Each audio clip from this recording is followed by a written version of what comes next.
This is episode 313 of Jumblethink. T minus 10, 9, 8, 7, 6, 5, 4, 3, 2, 1.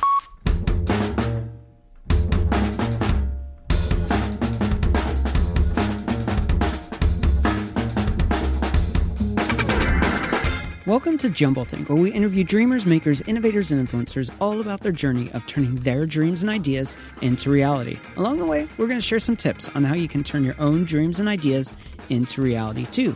On today's show, our guest is Hal Higden. More about Hal in a moment. Whether you're a new listener or a longtime fan, if you've never subscribed to Jumblethink, head on over to your favorite place to listen to podcasts, search for Jumblethink, and click subscribe.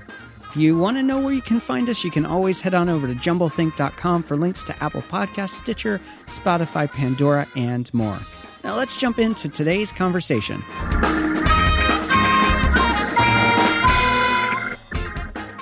Hey there, welcome to Jumblethink. My name is Michael Woodward. I am your host, and we have a very special show lined up for you today. I've been podcasting for a while. I started in 2017. We have over 313 episodes. We've been doing the radio version of the show for a year and a half. Talked to a lot of people over the last 4 years.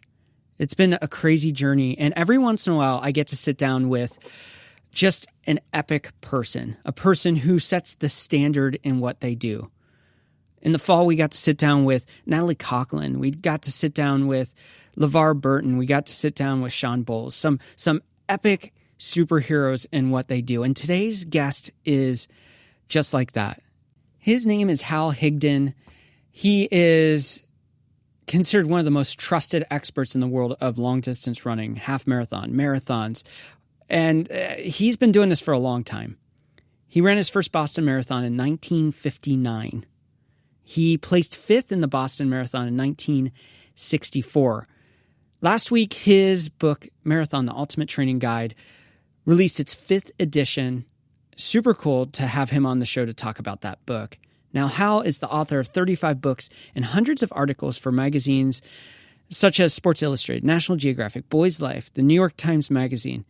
He was among the founders of the Roadrunners Club of America and a finalist in the competition to become NASA's journalist in space. The American Society of Journalists and Authors has presented Hal with its Career Achievement Award. Hal has been a contributing writer for Runner's World. He's the longest writer for the magazine, and he's been writing since the second issue of the magazine since 1966. For those of you who are listening that aren't as familiar with the world of running, Hal has really watched it go from infancy to being a mature sport. He's helped guide hundreds of thousands, actually more like millions of people in their journey of becoming runners. This guy is the standard when it comes to understanding the mechanics of running, the mechanics of how it works. Now, we're going to talk a lot about running. We're going to talk about what it takes to be elite. We're going to talk about some really cool stories about the world of running when it first started out in America.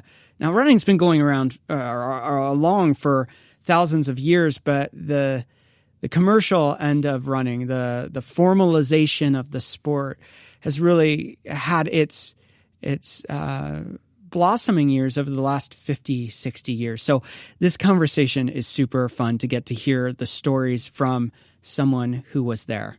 Now, I love running, and for me to have someone on like Hal, what an honor. So let's go ahead and join the conversation with today's guest, Hal Higden. Our guest today is Hal Higden. Hal, thanks so much for joining me today. It's a pleasure to be with you. We have had a lot of people on the show. We've had Olympic marathon runners. We've had people who've written about running, but you are the guy who has written the literal manual, the handbook for half marathon and marathon running. Super excited to talk about your book and insights into running. Yeah, I am too, because it's my best book, my best-selling book, and it's been around a long time, 5th edition, first published in 1993, so readers like it. And there's some new things about the book. We're going to talk about that in a few minutes. To kick this off, I want to talk a little bit about your journey into running and writing. It's one of those things where you hear of a lot of journalists, and of course with Runner's World, which you've written since 1966 for Runner's World.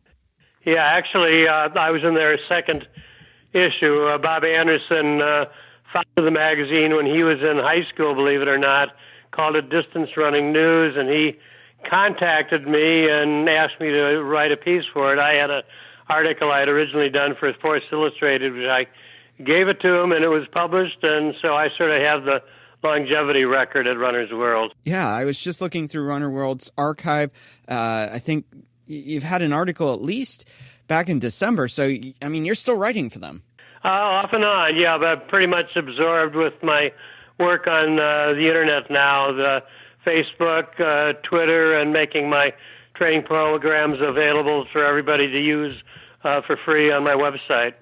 Where did this passion start? Was it first like writing? You were passionate about writing, or was it first running and then it turned into writing about running? Where did those two passions like collide? How did that all start? I started actually running in high school. I went out for track my sophomore year to win a letter and impress my girlfriend, and didn't really take it too seriously for any of my time in high school and college. Got a little bit more interested, but as I graduated from Carleton College up in Minnesota, I realized that I had not fulfilled my potential, so I sort of hung on a little bit longer, went to graduate school at the University of Chicago mainly because I could continue to run while training there, and running sort of became part of my life. But at the same time, I had this parallel second earth, as you might say, in the area of journalism, and I majored in art but realized that I was a better writer than artist, so worked on a magazine, the Kiwanis magazine in Chicago, and then quit to freelance and started out writing articles on all subjects, not running. Nobody cared about running back in the 60s. Hardly could sell an article, with the possible exception of Sports Illustrated. They liked my work, and covered everything: politics, science, human relationships, and it was only later, after running became very, very popular in the mid-'70s, the so-called baby boomers took up running, sort of spurred on by Ken Cooper's best-selling book, Aerobics, and Frank Shorter's gold medal in the 1972 Olympic Marathon, that suddenly I realized that I could make a living also writing about running, which I continue to do and continued to cover other journalism subjects as well for all through my long career. I'm looking over your stats. You ran your first Boston Marathon in 1959, 8 Olympic trials. You have the steeplechase record and the World Masters Championship. Your highest placing, it was a 2:21 in the Boston Marathon. You finished like 5th. Those are like super impressive stats. Yeah, I was a great second-level runner. I wasn't quite good enough to make an Olympic team with my friends George Young, Phil Coleman. They were better than me, Deacon Jones, but I was close. And I was sort of like you might call a near-elite runner, but I was competitive whenever I jumped in a race on a track or later on the roads. You mentioned that I first ran the Boston Marathon in 1959. I have to admit that I dropped out of the race. Wow. Because I made the mistake of trying to win the race rather than trying to finish, as I always recommend to people who follow my training programs now. So the first 3 marathons I actually ran, I never made it to the finish line because I was always trying to win them. But I have good company because old John Kelly, who won 2 Boston marathons and continued to run in his 80s, he failed to finish his first 3 marathons too. So, but we have a little bit of a different shtick these days because basically, and it's what I sell to a certain extent to all of the new runners, is finishing is everything, and today's runners are a little bit smarter than what I was. Well, and we have a lot of history and learned knowledge from people like you to learn those lessons and not have to repeat those mistakes either. Yeah, I think the fact that my book, Marathon, The Ultimate Training Guide, has been a bestseller has put in the hands of a lot of runners sort of the means for their success, because they can learn from the mistakes that I made. It took me quite a while before I quite figured out both the training to succeed in the marathon and the mental discipline to be able to do the proper training. But I'm able now to pass this on to today's generation of runners, not merely in books like My Ultimate Training Guide, but also online. Before we talked, I was on my computer and I was into Twitter and sending out some tips and information, and also on my Facebook page. So I'm in continuous communication with runners, not merely in the United States, but all over the world. It's interesting that I seem to attract people from everywhere, literally from Cape Town to Mumbai. People are using my training programs and asking me questions, which I'm always happy to answer. I have to say, I've never run a marathon. I've run several half marathons, and then I got injured and didn't get back into it. It's something I'm working back towards. The journey of running is one that a lot of people, it becomes a lifestyle for. It's obviously become a lifestyle for you, both in Definitely. writing and both in the act of running. As a person who is, you're in your 80s? Yes, I have to admit that. 88. How have you been able to sustain a lifestyle of running when people, it seems like today, are living less healthy, they're more injured, they're not eating well, they're eating foods that aren't good for them? How have you been able to stay this course through your entire life to create a lifestyle where running is so significant and you're healthy enough to continue doing that? Well, it was something I enjoyed. It was, for a lot of runners, I can say that it's the best part of our day is that hour a day or whatever it is where we get out and run. And so it was always a pleasure to me, and I was good at it, not merely in running at the beginning, at the start, at the head of races, but also in just running a workout and enjoying time spent out on my feet, whether it was a sunny day in the summer or a wintry day with a cold sun burning down on my head in winter. I just loved running. I was reading, coincidentally, this morning a survey that Strava did of 25,000 runners, and the one thing that jumped out at me is that runners do not hit the snooze button. No. When the alarm goes off in the morning, they don't fool around. They get out of bed and start heading out and going for their run, because the alarm alerts them that today that is now time to have the fun part. So I think that's the pleasure thing that sort of keeps us going along. And I did a lot of things that, in retrospect, were very good for me. First of all, I exercise, and the experts of the medical people tell you that exercise translates into longevity. Mm-hmm. And I had what I later discovered after nutritionists measured a healthy diet that combined 55% carbohydrates with 30% of fat and 15% protein, the golden diet. And I sort of did it naturally because those were the foods that my wife handed me. Never started smoking. My parents both were smokers, but I never had the desire, even before I was a runner, to start smoking. So that was a very positive thing. And the running, of course, kept my weight in control. So I was doing all of these healthy things that the epidemiologists much later were able to measure and tell you that it results in longevity. I did an interview with Ken Cooper, the aerobics author. Yeah. Met him was down in his office down in the aerobics center in Dallas, and Ken mentioned that if you follow certain lifestyle guides and exercise, you can extend your lifespan like 6 to 9 years. And wow. I had to ask Ken to repeat it because I didn't believe it. 6 to 9 years is a huge amount of longevity, but he had literally been measuring thousands of runners and non-runners, and he had the data to back up back up his what he told me. So I think that's one of the things that has kept me going all these years. I never sort of aimed my goal at good health. It just sort of came along with my lifestyle.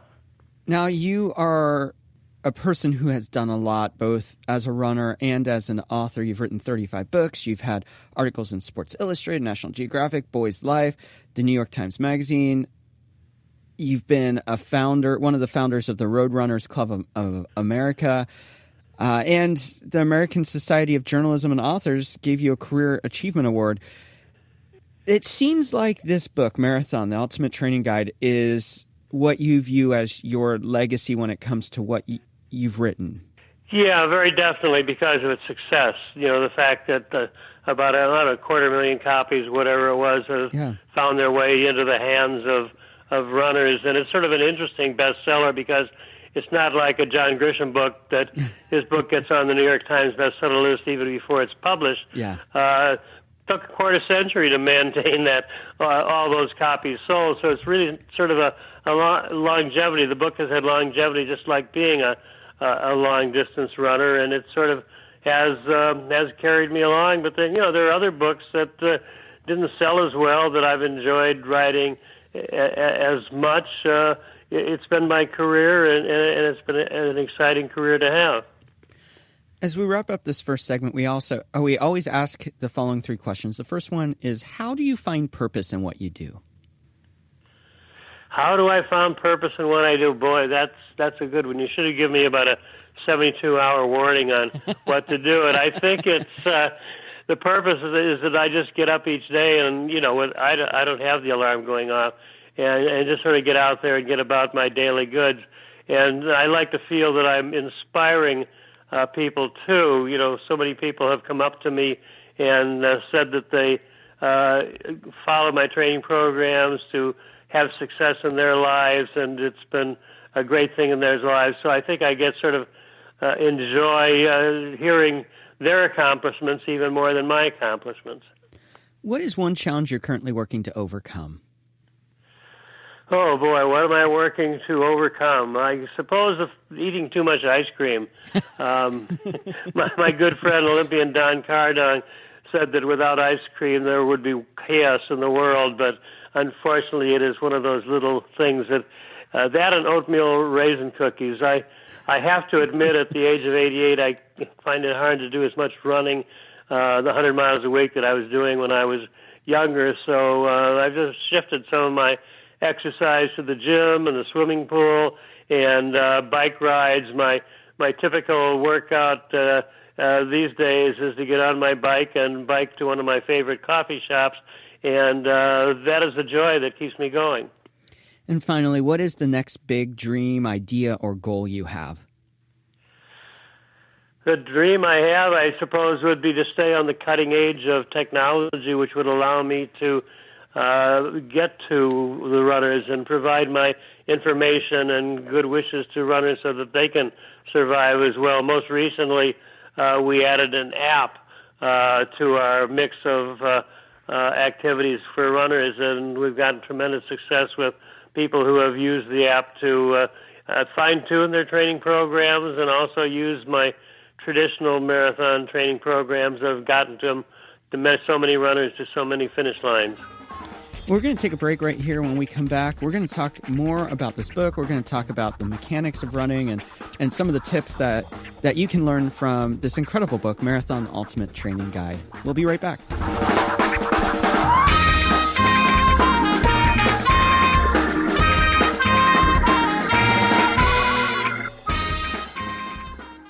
Chasing big ideas and dreams is hard to do. It's even harder when you do it alone. That's why we are excited to launch our new Facebook group here at Jumblethink, so that dreamers and idea makers just like you can share their ideas, share their struggles and their victories, and chase those dreams and ideas together.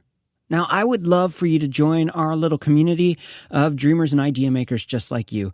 So stop chasing those dreams by yourself. Head on over to Facebook, search for Jumblethink, and join the Jumblethink Facebook group. Now let's return to our conversation with today's guest, Hal Higden.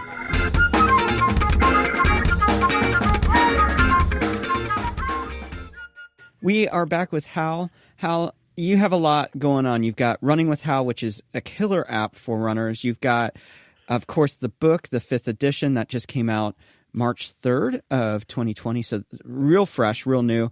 There's a lot you have to offer. How can people find and connect with you? I'm all over the internet. I mean, all you need to do is to Google Hal Higden, or you don't even have to use my name. If you Google marathon training or half marathon training, I pop to the top of the list because of the popularity of my programs. People get to me quicker than they get to Runner's World. I want to talk more about running. As a runner who has always aspired to do a marathon, like I said before, I've done several half marathons. I've done 5Ks, 10Ks, some other styles of running in there. I've always shot for the marathon and never quite done it. Your book is geared not only around marathons, but half marathons. You have new information on ultra marathons. Talk to us a little bit about the journey of starting out as a runner and what runners or people who aspire to running need to know to start that journey. Well, I think the first thing you have to do is get out the door, take that first step, left foot forward, right foot forward, and then keep going. That's the most difficult thing is just getting out there and doing it, and then surviving the first, say, 3 weeks, because if you've never run before, your muscles are liable to be sore.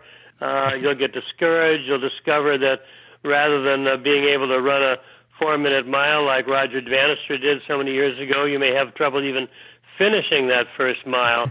But if you can stick with it, and if you can take a very, very graduated approach, I've got a 30-30 training program up for beginners, which focuses on more walking than running to get people going.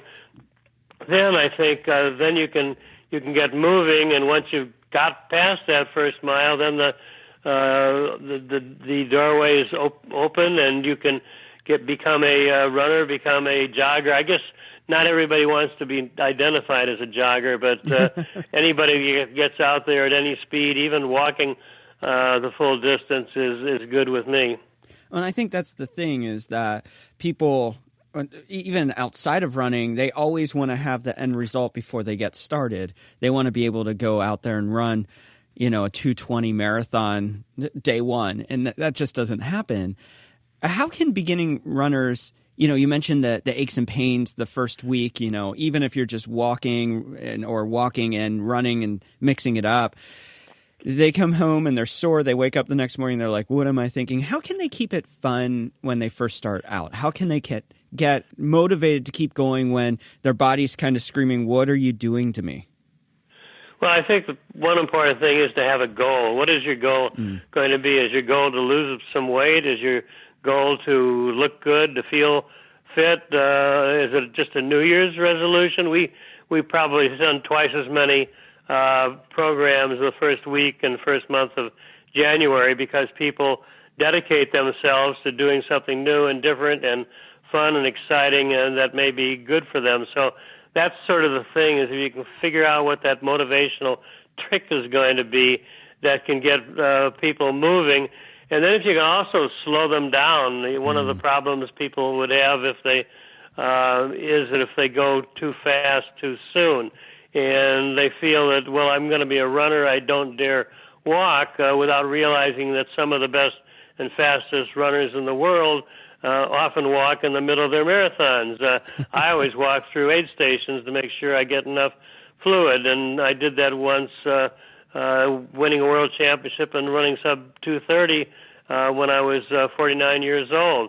So you just try to feed people with information, motivate them, maybe get them connected with a club so that there are other runners that will help them along, and before you know it, they're lining up for their first marathon. I think one of the other things for me that I love about your book is that many people have this false presupposition that if they're going to run, that's all they're doing. They're going to go out, maybe they start walking and they go, oh, I'm going to walk for 15 minutes now. Tomorrow I'm going to walk for 30 minutes. And they're focused on the act of running, but you talk about the importance of cross-training, the importance of nutrition, and that running is more than just the act of going out there and hitting the pavement or hitting a trail.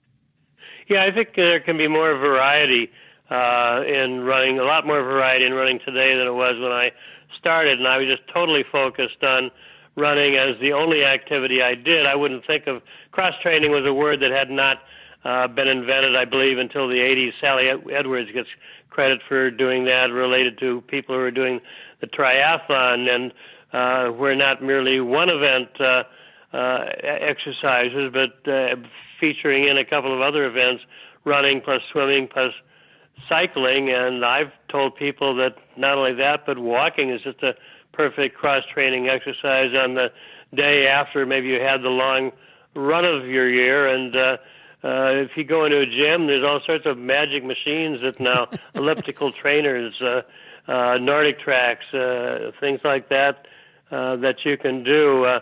Part of my routine is going into a swimming pool. We have a heated swimming pool, outdoor swimming pool, where we spend the winters in Florida, and I do laps, running the chest-deep laps in the pool, and so that becomes part of the blend of activities that keeps me motivated, that keeps me going, and it's fun, and I enjoy it. It's the great part of the day. And it seems like that's a good way to keep it fun when you're getting a little burnout because maybe you're doing a lot of distance, putting in a lot of miles. You can step back and say, you know what, tomorrow my body's just certain. Instead of having high impact on my knees or something like that, maybe I'll go for a bike ride. Yeah, I think it's a myth that runners have bad knees.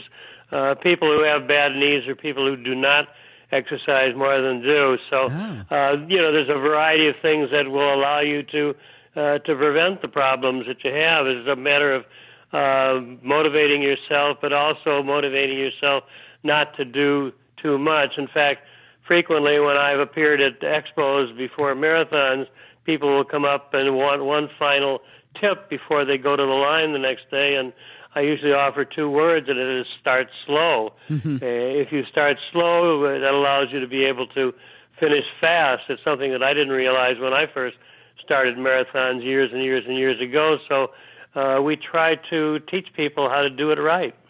Now, as people go from that beginner stage and they get some miles in, and now they're looking at like their first 10K, followed by maybe their first half marathon or marathon, what are some things that they need to shift in that process of running from a short distance or starting out to becoming more of that intermediate lifelong runner who is putting in more miles, doing more distance, working harder at what they're doing? What are some things that they need to know?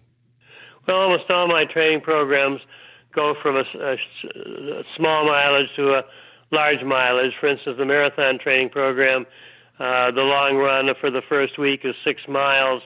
15 weeks later, you'll run up, the people that follow the program will be running 20 miles and then heading to the marathon 3 weeks after that. So I think it's a matter of having a good program, having a good plan.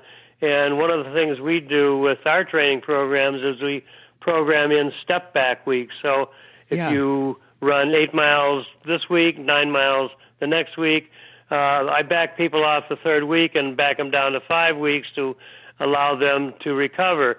Also program in ample amounts of rest, which might be a day off for the beginning runners, but for a experienced runner, a so-called advanced runner, might just be a shorter run at a slower pace. So we try to program in a balance of hard training and slow training. This was a plan that Bill Bowerman, the late and great coach at the University of Oregon, used to have his great runners run, so that if they would have a hard workout one day, they would have an easier workout the next day, so they could recover and be able to do a harder workout again on the third day. And this is pretty much what I plan for my the people following my program, so that there's variety in the mix.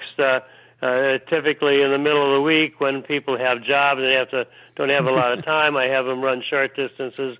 at relative different paces. So it's a matter of variety, and an important word that I also throw at them is consistency. It's not having a spectacular workout where you go out and run 10 miles at a race pace on the weekend.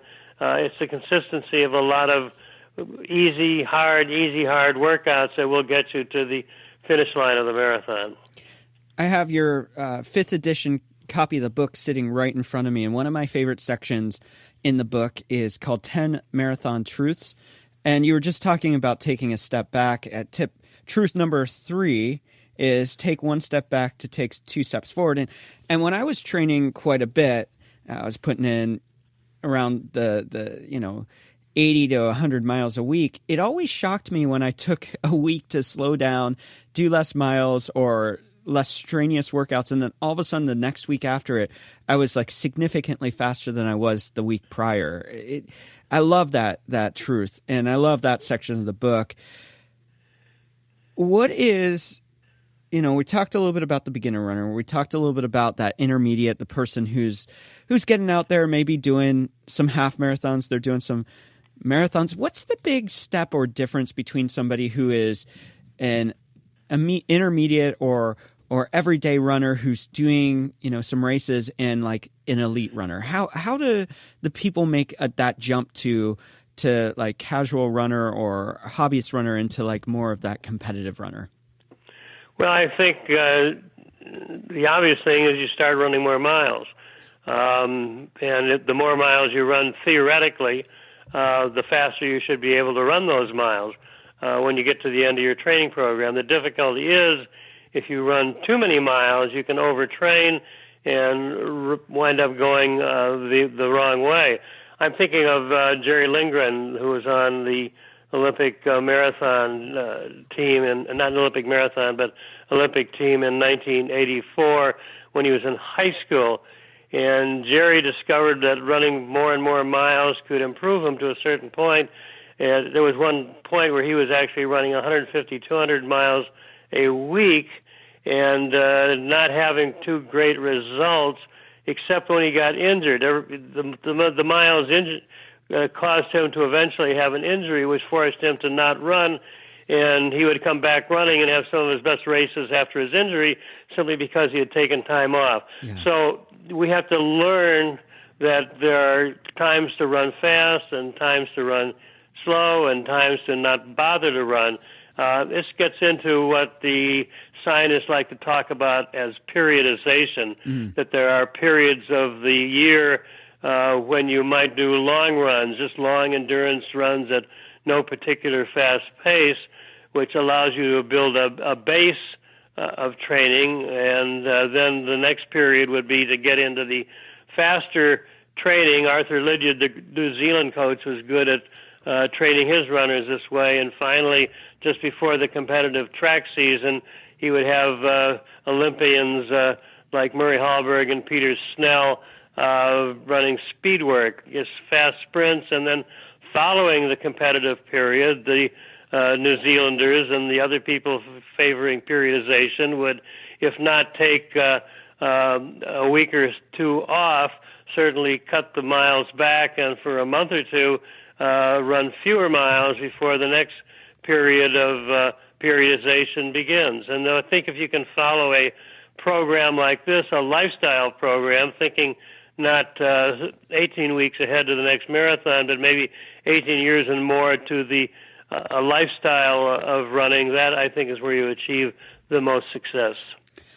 In segment 1, you talked a little bit about, for you, hitting that magic diet, partially because of how your wife cooked and partially because of the foods that you liked. You talk about 42% high-carb plant-based, 4% high-fat, example being like keto diet, 7% high-protein, as in like the paleo diet, and then 47% anything else.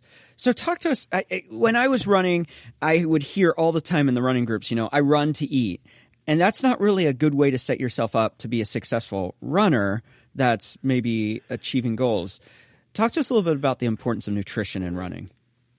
Yeah, I think it is very essential, and nutrition will not make you a better runner necessarily, but it may prevent you from having, health problems because you're not eating the right foods. Runners need to follow a high carbohydrate diets, and the various fad diets that you see in bestseller books and on the internet these days, I think you almost need to stay away from them. I have a favorite friend and author, Nancy Clark, who's written a sports nutrition guidebook, and whenever I have a question or whenever our runners have a question, I tell them to buy Nancy's book, and she collaborated a little bit on me, helped write the chapter on nutrition and the chapter on fluid replacement during training as well.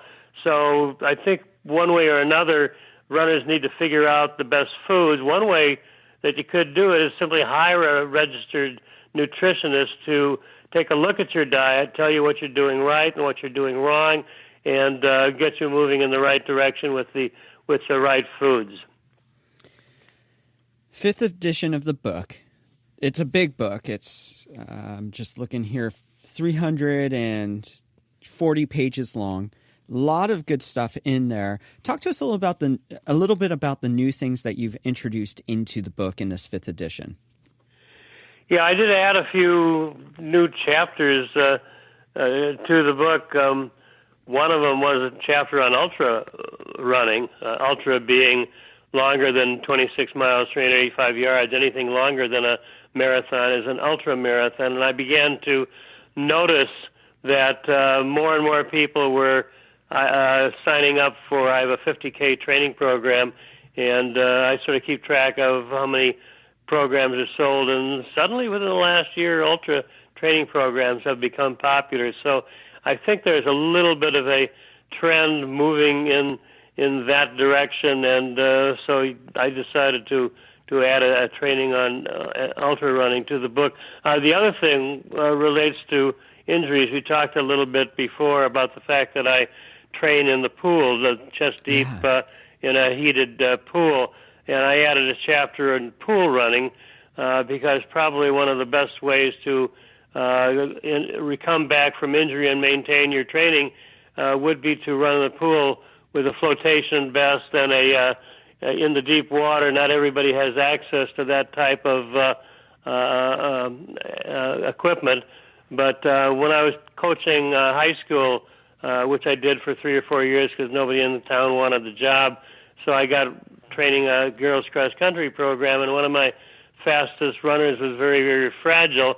Her name was Megan Leahy, and she got injured, so basically we threw her into the pool for 2 months and didn't run a single race in the cross-country season, and then came out of the pool and got second in the state championships because of this unique training. So I sort of learned from Megan and put a chapter using some of the things that she learned as an athlete. Coincidentally, she's now a podiatrist.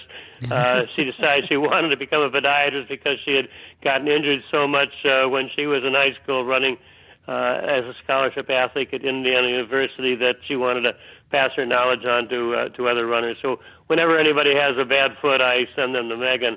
Finally, another chapter we added in was a BQ chapter, Boston qualifying, and that's what it stands for. The Boston Marathon has strict qualifying standards. If you want to get into the race, you have to run a fast marathon previously, and only a fairly large percentage of people have the ability to qualify for the Boston Marathon. So I threw in a chapter that would focus people in that particular direction.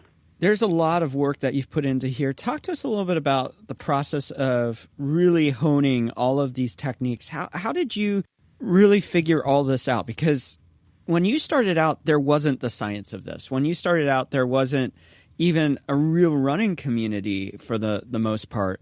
It's been something that you've seen evolve and change and grow over your lifetime from being very loosely gathered community to something that's very well established. Talk to us a little bit about that journey of the evolution of what you've seen running and how you were able to devise and discover and really write the handbook for running.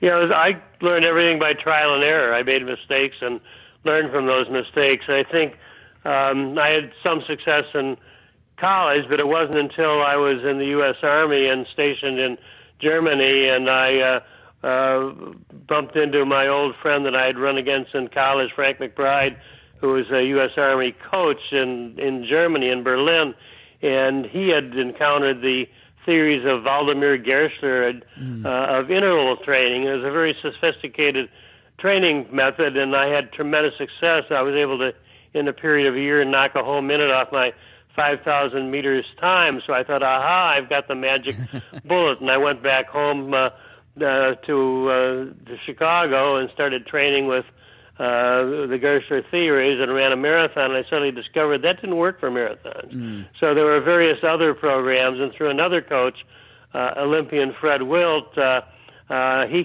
put together a training program over a period. It took me about 5 years to finally figure out what it took to do well at the Boston Marathon, finish first American, and so it took a while to learn what worked for elite success, but that doesn't necessarily translate into success for the large majority of people who hate to say that their talent is somewhat limited. Their desire is high, and how do you help these people? How do you help them run? A friend of mine, Ron Gunn, who was the athletic director up at Southwestern Michigan College, asked me to help him teach a class to fitness joggers, and in working with these people who were basically just average Americans, Rotary Club members, learning how to motivate them to run. We took them to the Honolulu Marathon as sort of as their reward after roughly a year of training in that class. So bit by bit, I was learning what worked. My next key was my son, Kevin, who had graduated from Indiana University and wanted to qualify for the Olympic marathon trials, which were in 1984, the Olympics in Los Angeles. And he had a full-time job. He was working for the accounting firm Pete Marwick, so he didn't have a lot of time in the middle of the week.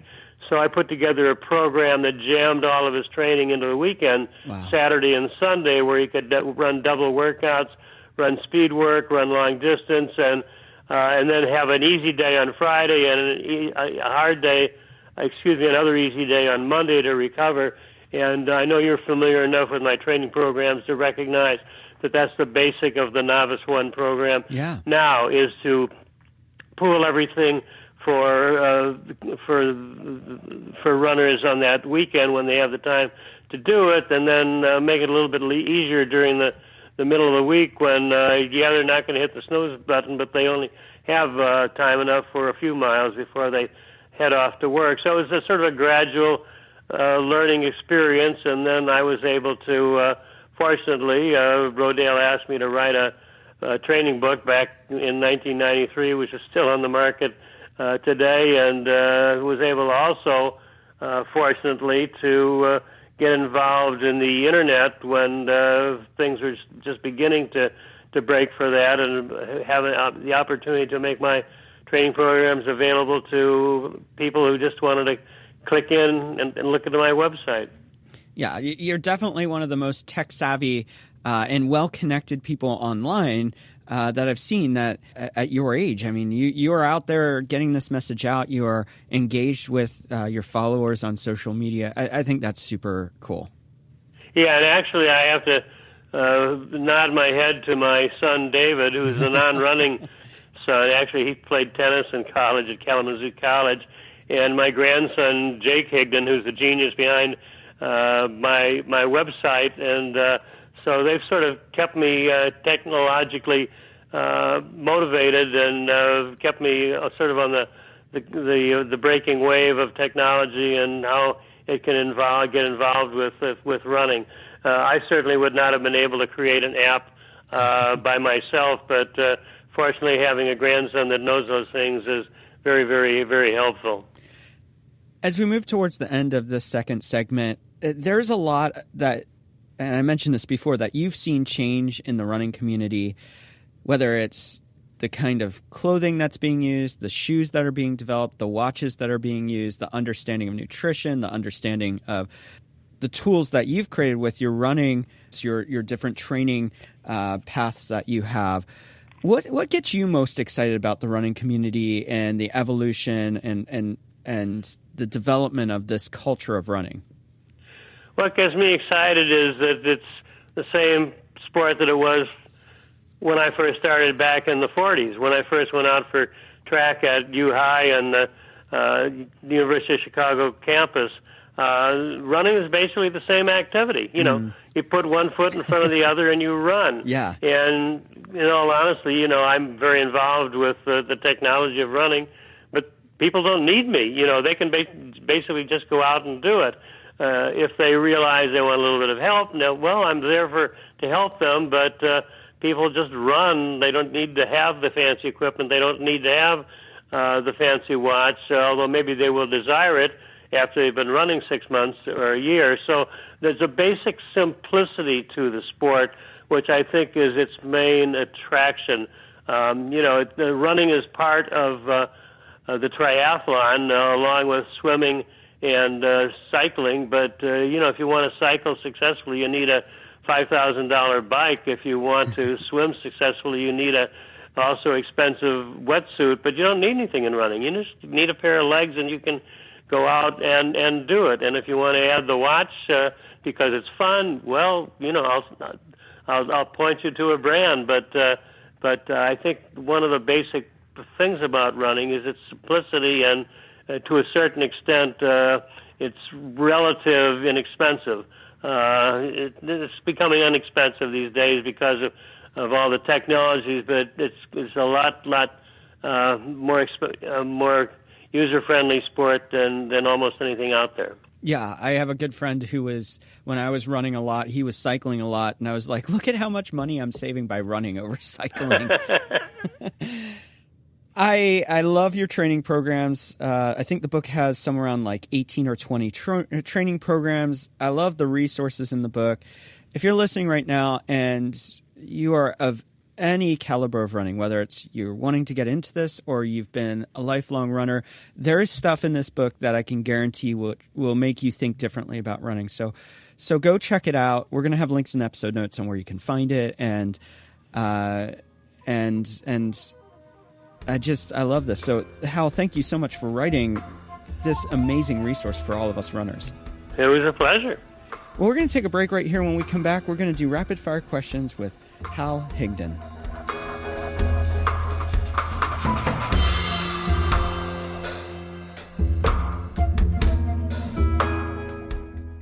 I hope you are enjoying today's conversation. If you are, we have a lot more conversations just like today's conversation coming up in the next couple of weeks, and we want to keep you in the loop. So how do you stay on the pulse of everything happening at JumbleThink? Head on over to jumblethink.com and sign up for our email newsletter. That way you can stay in the loop of upcoming episodes, and we also have some really cool announcements of some really exciting events coming up in the next couple of weeks. So don't miss a thing. Head on over to jumblethink.com and sign up for our newsletter. Now let's jump into rapid fire questions with today's guest, Hal Higden.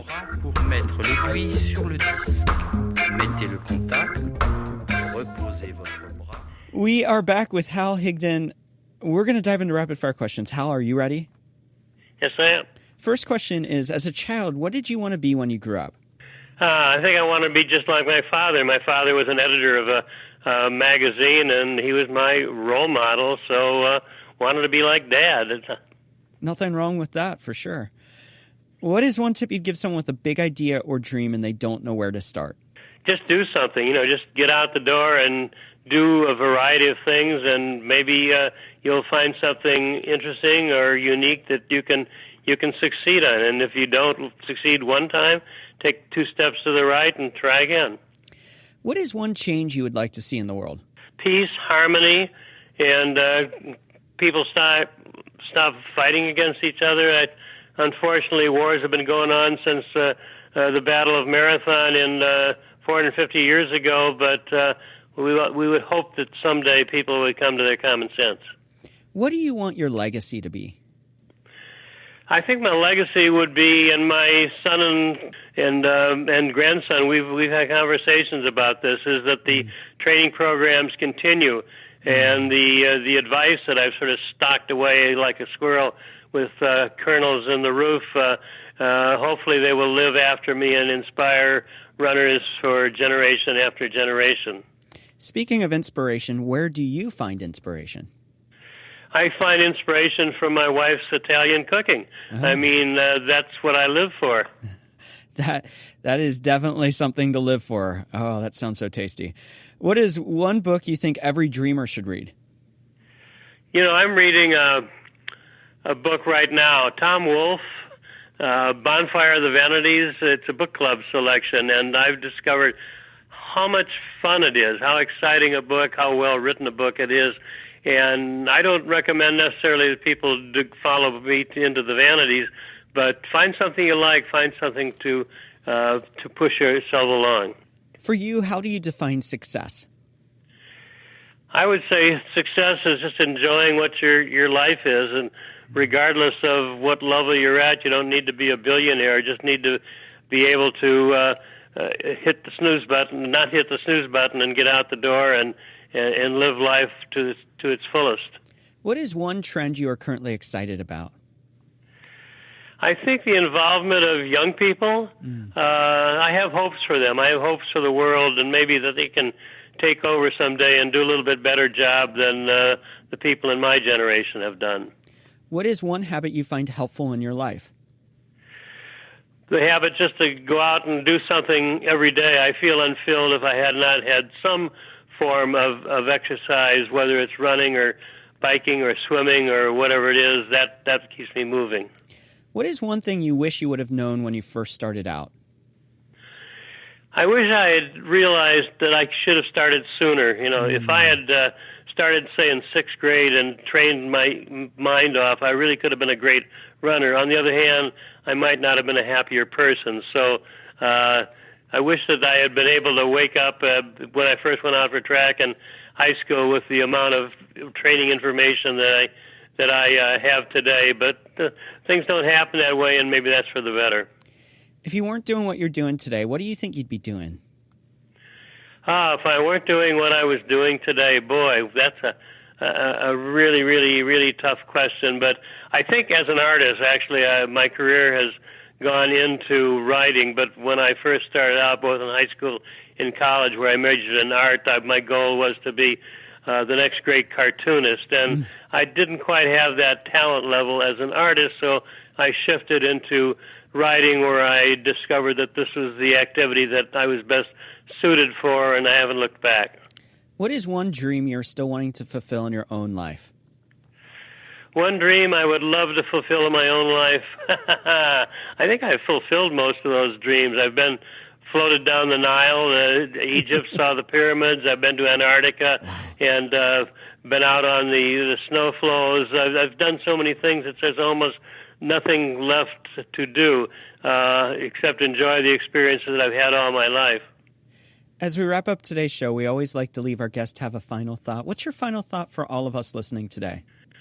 I think you need to get active. I think one of the things you can do is to make the little adjustments in your life, the few adjustments that can turn an unhealthy life into a healthy life. And if I can inspire people by introducing them how to get into running, maybe they'll do all the other good things as well.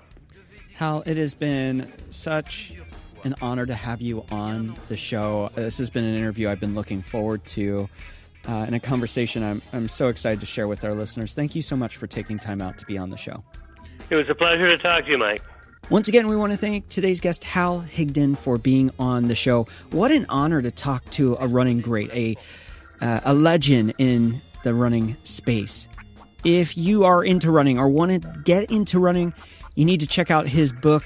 What's the best way to do it? Wherever you're listening in episode notes, there is a link to his book. Go check that out and order it. I think it's going to really help you on the journey of running.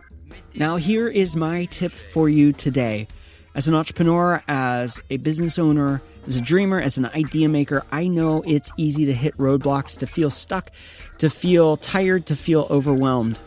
Every time I hit that, I know that if I were to get out for a run, go for a walk, it help clear my mind, and often it sparks new ideas and new solutions to the problems I'm facing. So today, when you hit those roadblocks, get out, do something. Go for a walk, go for a run, get a little active. It will do a world of good to help you get refocused and rekindled for the journey ahead. Now it's your turn to get out there. We believe you are created for something awesome, that your dreams and ideas matter. So dream big and change the world around you. Vous êtes une autre personne. Les mères de famille, les enfants, peuvent également prendre un moment revitalisant. Dans quelques mois, lorsque vous aurez bien saisi la technique et que vous serez maître de votre corps, vous pourrez vous décontracter même en travaillant.